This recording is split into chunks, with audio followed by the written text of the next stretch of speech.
今天呢，我想首先还要继续感谢这个东道主瑞典为热情接待中方经贸代表团，并且为中美在斯德哥尔摩的磋商提供的便利给予的支持，对此表示感谢。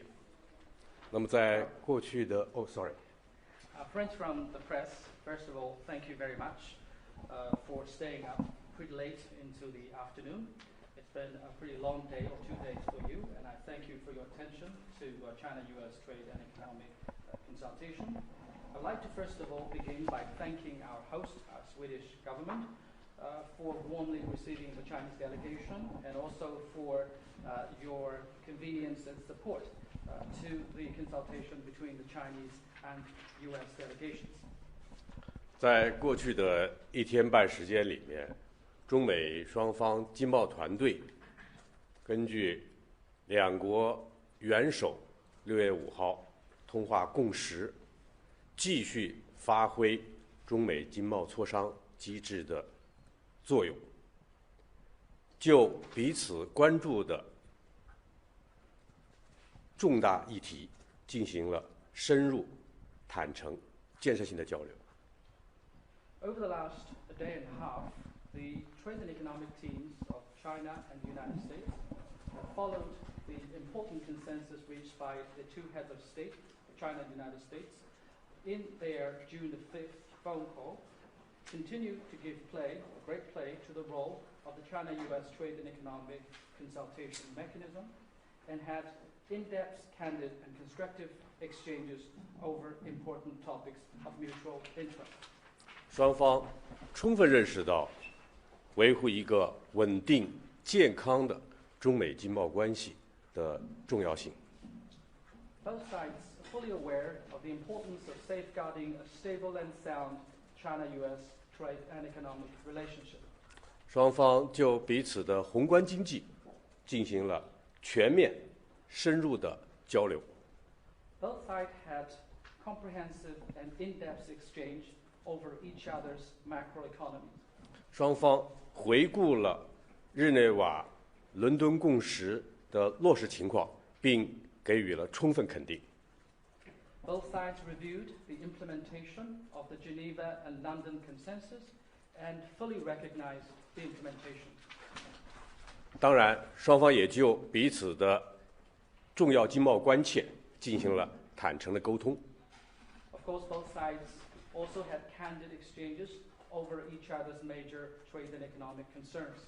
根据中美双方的共识，双方将继续推动美方已暂停的对等关税24%部分，以及中方反制措施，继续如期展期。According to the consensus between China and the U.S., the two sides will continue to push for the continued extension of the pause on the 24% part of the reciprocal tariffs of the U.S. side, as well as the countermeasures on the Chinese side. 中美双方经贸团队将继续保持密切沟通，就经贸议题及时交流。The two economic and trade teams will continue to maintain close communication and have timely exchanges on trade and economic topics. 继续推动双边经贸关系稳定、健康发展。We'll continue to push for the stable and sound development of our bilateral trade and economic relationship. 谢谢大家。 Thank you all. I think that the Chinese were surprised by the magnitude of the Japan deal, by the magnitude and the terms of the European deal. So I think that they're never compliant, but I believe that they were in more of a mood for a wide-ranging discussion. The discussion centered on the two economies. We had a very in-depth report on them on the Chinese economy. We gave a very detailed report on the U.S. economy. We talked about the trade deals that we were doing with other countries. We expressed our concern about Chinese overcapacity globally and what that might mean for this year, for the next few years. We expressed our concern for their purchases of sanctioned Iranian oil, of which they buy about 90%. We also expressed our regret that we believe that they had sold Russia about $15 billion of dual-use technologies. But the overall tone of the meetings was very constructive, and I will pass it over to Ambassador Greer. Thank you. We also reiterated the premise of the President's trade program and trade policy, which is to reduce U.S. deficits, increase manufacturing, and reshore our economy. We made sure that they understood that these are the goals of what the President's trying to do. And again, we expressed our satisfaction that many of our major trading partners have come along with this. President von der Leyen on Turnberry on Sunday, when I was there, she specifically mentioned that the U.S.-EU deal is about rebalancing and trying to rectify the giant EU surplus with us. And so we've been happy to be working so constructively with many of our partners. And we had that kind of a discussion with the Chinese as well. And of course, we were here, in the first purpose to confirm the implementation of what was agreed in London in terms of accelerating the flow of rare earth magnets from China to U.S. companies. And then we were able to discuss further how to make sure that the entire U.S. supply chain, including those that go through third countries, could be accelerated. Thank you. Yeah, and I would say on a personal level, we've developed great respect. Ambassador Greer knows several of their team from the first administration. And again, I think it was the level of momentum and the entire reordering that President Trump has done of the global trading system. So now here you have the two largest economies in negotiation. And as I've said before, and we reiterated to them, we don't want to decouple. We just need to de-risk with certain strategic industries, whether it's the rare earths, semiconductors, medicines, and we talked about what we could do together to get into balance within the relationships. Ambassador Greer has made the fantastic point that for decades, the U.S. trading system sacrificed manufacturing to be able to sell, whether it was ag or natural resources. And now under President Trump, as you've seen with the Japan deal, with the Europe deal, we are able to do both.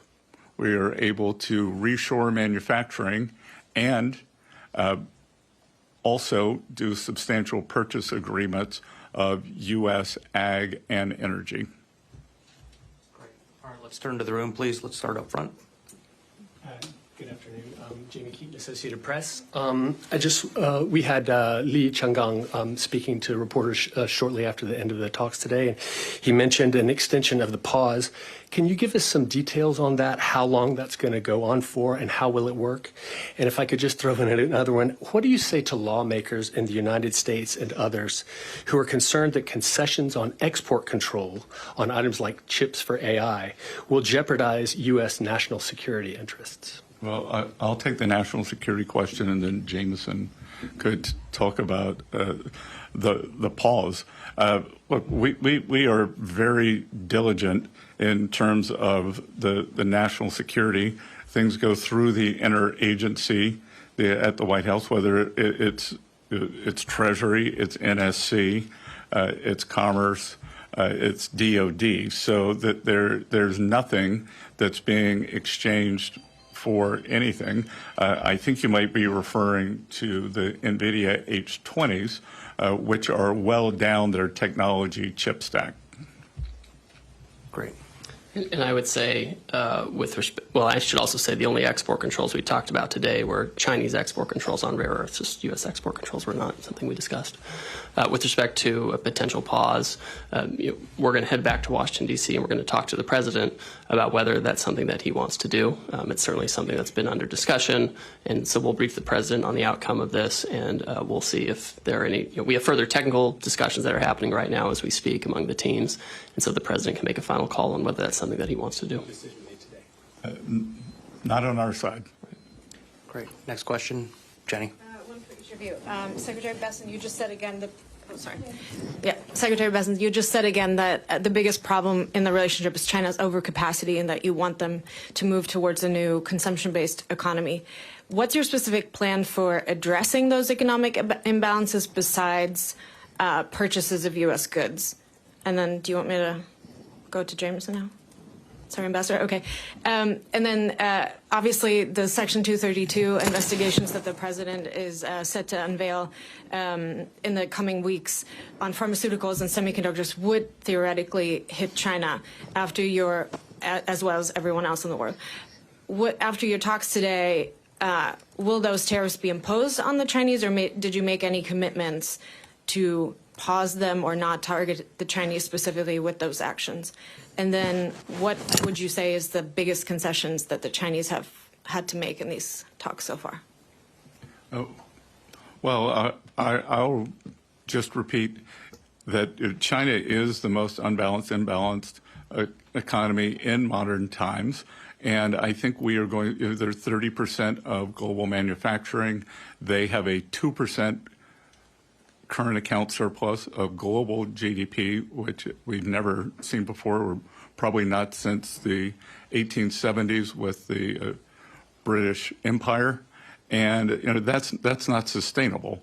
So the tariff levels will have quite a bit to do with that. And I think the other thing that we're seeing is that President Trump was very early on talking about the China problem. The U.S. experienced the China shock when China came into the WTO in the early 2000s. But Europe, a lot of the European business model, it was quite a business model, was predicated on cheap Russian energy, a depressed exchange rate because of the Southern European countries dragging down the euro, and then selling goods into China. And now that China has jujitsu'd the model, and under the cover of COVID, rather than increasing their consumer, they upped their export capacity, and they did it quite a bit up the value chain. So, we'll see over time. But my guess is that over time, that the other economies, developed economies, will start increasing their tariff barriers, and the global South, they just can't absorb all this Chinese production. I would say also, when you ask about what tools can be used to deal with this, this is part of the reason why the president implemented his tariff program. Right now, if you look at the numbers, we're still tracking an annual trade deficit with China. But if you extrapolate it out from the numbers we have so far it looks like it's going to be at least $50 billion smaller this year. So that's some progress already. With respect to the Section 232, this came up during discussions. The Chinese asked us about it. What's the plan? What's the timing? We shared what information we could. You've heard President Trump talk about this publicly, which includes, discussion of, having a situation where you start with a lower tariff, but then you go to a higher tariff at some point to try to, bring back manufacturing of pharmaceuticals or semiconductors. These are global actions. They don't target the Chinese. They don't target any particular country. They'll be applied globally. There aren't any exceptions or exemptions for particular countries. And what's the biggest concession they've made? That the Chinese have made? Well, I would say they blocked all of their rare earth magnets, and now we're getting them. Great. Next question, please, Gavin. Thank you. Thank you both for being here. I'm just wondering if we can get some clarity on the tariff level that is threatened to happen on April 12th. I know the April 2nd tariffs were 34%. You add that to the fentanyl, 54%. That's where the tariffs are for many goods right now. So what is the overall threat to the Chinese in terms of a tariff level that could happen if there is no extension? Well, I think you've seen, I've used the word boomerang. So if we boomerang back to the April 2nd level, they would go to 34. I noticed, as the earlier question said, that the Chinese deputy minister did say that we had agreed on a pause. We have not. Nothing is agreed until we speak with President Trump.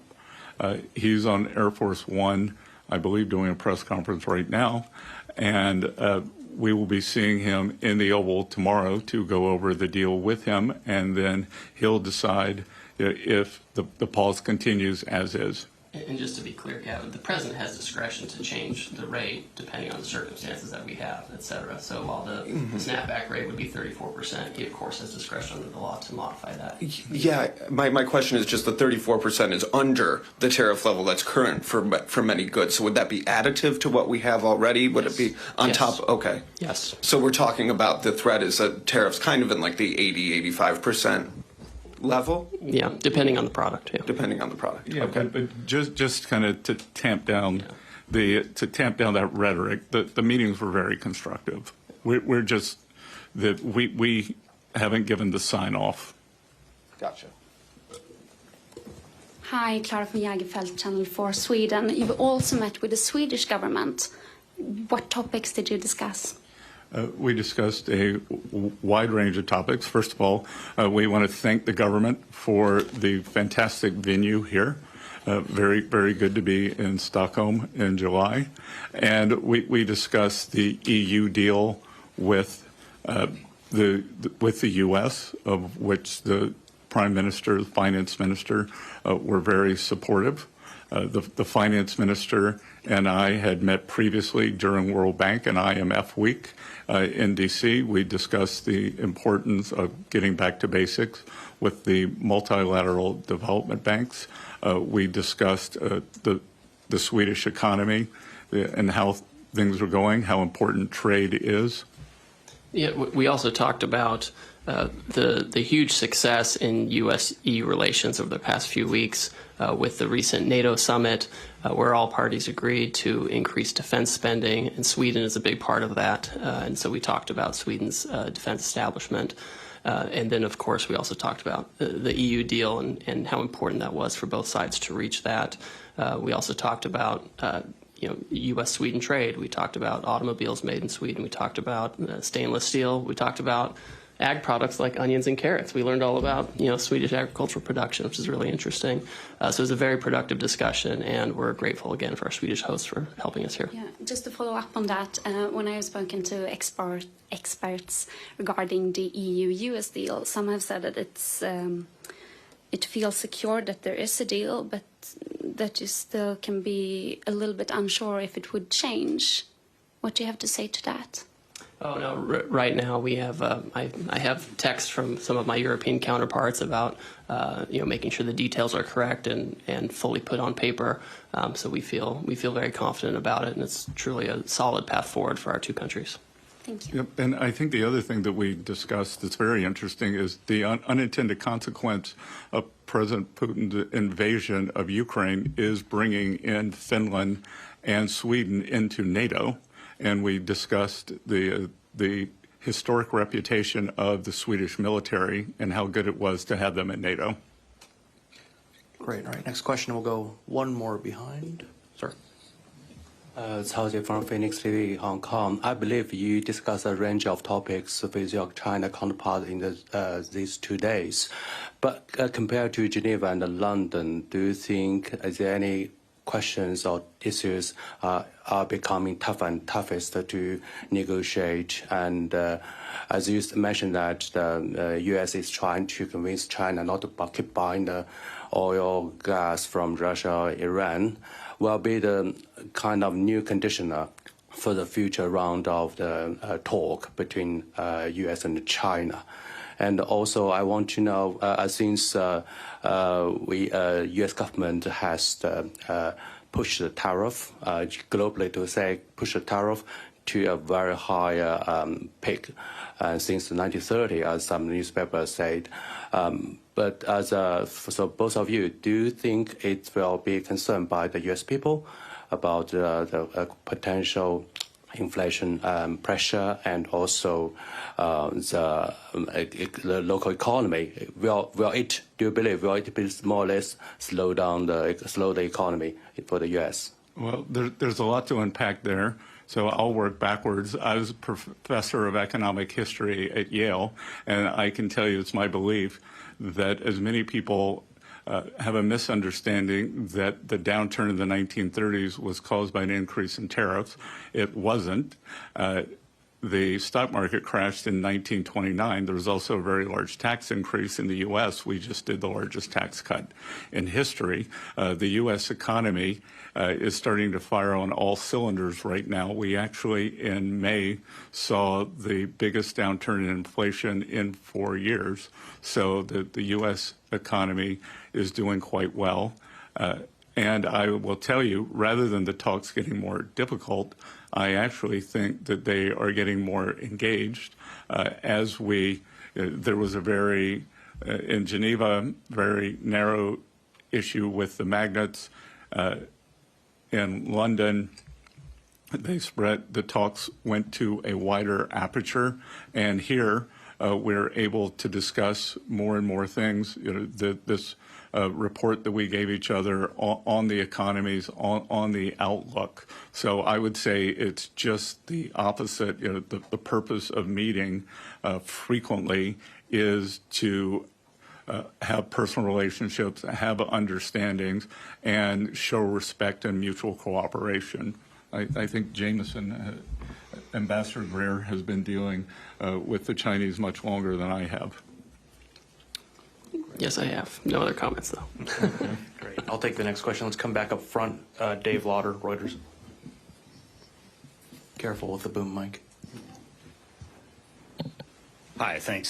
Secretary, question about Russian oil. As you know, the president has threatened possible tariffs on countries that continue to buy Russian oil 100%. China is the largest purchaser of that commodity. What was your message to the Chinese about Russian oil? Did you tell them that they're on notice, they need to start to pull back? Well, we described, it's not just the president, what is making its way through the U.S. Senate, and hard to imagine anything could get 80 or 90 bipartisan votes in the U.S. Senate, is a bill that will give the president discretion to apply secondary tariffs on sanctioned Russian oil from, I believe it's from 0 to 500%. I believe he's used 100%. And we've heard from several of our European counterparts, NATO allies, even Canada, well, Canada is in NATO, that they will be following on that. So we would expect most of the Western alliance that has been supporting Ukraine to follow on that. So I think anyone who buys sanctioned Russian oil should be ready for this. What was their response to that warning? The Chinese take their sovereignty very seriously. We don't want to impede on their sovereignty, so they'd like to pay 100% tariff. But Great. We have time for just about one or two more. Ma'am. Hi, my name is Clara Matsdotter. I'm from Affärsvärlden. I'm just wondering, you've been described as a global macro veteran and you've run a hedge fund. In this moment, where would you put your money if you were still running one? United States of America. Only? Sorry? Okay. Could you just give us some insight on your current macro view outside of the U.S. as well? Well, we're seeing the euro's appreciated quite a bit this year, and the currency theory would tell you that when you get a fiscal impulse, you see that, and we've seen a big fiscal impulse coming from Europe, especially from Germany. So, and we're also going to see quite a bit more spending. With China, we are seeing that they are in disinflation. They have a real estate problem. They have a very large current account surplus. as I said, it's about 2% of global GDP. And the Chinese currency is a very difficult currency. It's probably in 3 different equilibria. You have the currency is cheap. You have 1.4 billion people who want to get their money out of China but aren't allowed to. And then you also have the threat of, will the Chinese give you your money back in 1, 2, 3, 4, 5 years if you put it in?